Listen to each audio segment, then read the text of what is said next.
এই রাস্তাটি আজকে থেকে 6 থেকে 7 মাস আগে ইট পাড়া ছিল, স্বাভাবিকভাবেই মানুষ যাতায়াত করতে পারত।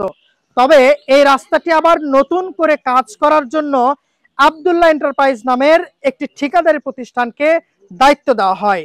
বলছিলাম বগুড়া জেলার কাহালু উপজেলার মালঞ্চা ইউনিয়নের কোল্লাপাড়া গ্রামের এই রাস্তাটি কোল্লাপাড়া গ্রাম থেকে কোল্লাপাড়া মাদ্রাসা পর্যন্ত ঠিক এমনই দশা।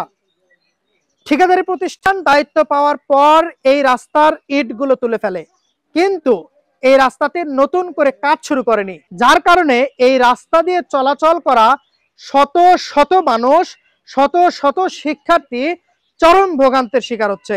এই রাস্তায় এমন পরিস্থিতি আছে, মনে করেন যে একটা ছেলে ফেলে মা আসা যা বেড়েছে না, দুটো ছেলের কালকে হাত ভেঙে গেছে পরে।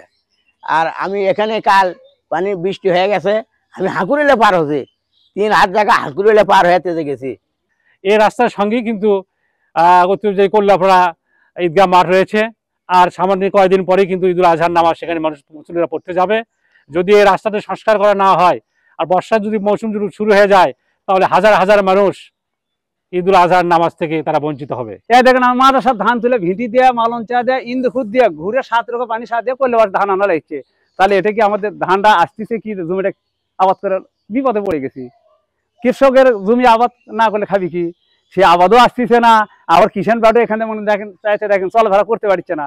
এটা তো আমরা মিথ্যা কথা বলছি না, এরা যত তাড়াতাড়ি হয় একটা পদক্ষেপ নেন যাতে তাড়াতাড়ি জিনিসটা সুন্দর হয়, সোলপোল বা এলাকাবাসী সবাই যাতে চলাফেরা করতে পারে। অতি শীঘ্র যে ঠিকাদারি প্রতিষ্ঠানটা এই রোডের কাজ নিয়েছে তাড়াতাড়ি কাজ করে দিয়ে আমাদেরকে জনদুর্ভোগ থেকে বাঁচানোর জন্য আমরা অনুরোধ করতেছি। অন্যথায় আমরা এলাকার জনসাধারণকে সঙ্গে নিয়ে উপজেলা অফিস আমরা ঘেরাও করব এবং যথাসাধ্য আমরা প্রতিবাদ করার জন্য চেষ্টা করব। দর্শক, শুনছিলেন সাধারণ যারা ভুক্তভোগী মানুষরা রয়েছেন তাদের কথা। দর্শক, এই বিষয়ে আমি কাহালু উপজেলার এলজিইডির যিনি প্রকৌশলী রয়েছেন মোখলেসুর রহমান, তার সাথেও কথা বলেছি। তিনি আমাকে জানিয়েছেন এই ঠিকাদারি প্রতিষ্ঠানকে কয়েকবার তারা নোটিশ করেছেন, কিন্তু তারা আমলেই নিচ্ছে না।